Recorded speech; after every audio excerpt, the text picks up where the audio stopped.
saw this in the year of our Lord 2013, I knew that this was a prophecy that was going to come true. I remember I was in India. Someone gave me a DVD. I don't know why it was on DVD, but someone gave me a DVD. I put it in my MacBook. This is back when MacBooks had DVDs that you could put in them. And I watched this movie and I literally felt all the feelings. And I was like, this is going to be what the future is like. There's just no question. At the time, LLM technology was not where it is today. There was echoes of what it could be, and there was a thought that this film was quite prescient. And I remember in 2015, an article came out that said one day LLMs will be able to write at the scale that humans can, and you'll be able to input your queries to ask for things to be in a certain tone, a certain cadence, or to sound like a certain person. And even though it was true, everyone was like, that's crazy, that's never gonna happen. And I was like, I just know in my bones that this is gonna happen, and I'm really scared. Flash forward to 2023, ChatGPT is introduced. Only a mere 2 years later, people are already falling in love. This article, you must go listen to it. Google this exact thing. She fell in love with ChatGPT.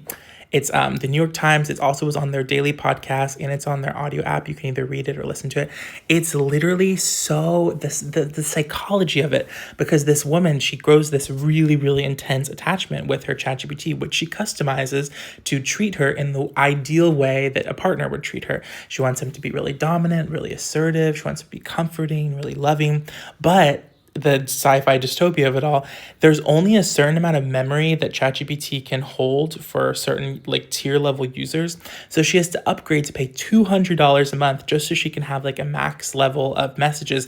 And even then, every cycle, once it like completely fills, it like loses some of the details that make their, texting, their voice notes back and forth so personal. And she goes through this horrific grief process where she essentially, it feels like she's lost one of her dearest people in her life. What fascinated me most about this is I can imagine this situation arising out of loneliness, and I feel such a deep, deep empathy for this person. And I know that like all over the world, this is happening. This isn't like a one case, like this is happening everywhere. People are developing relationships with their AI companions. But what I found fascinating is that she's married to like a human, like she has a husband, and she's asked in this interview, like, what does this give you that your relationship with your husband can't?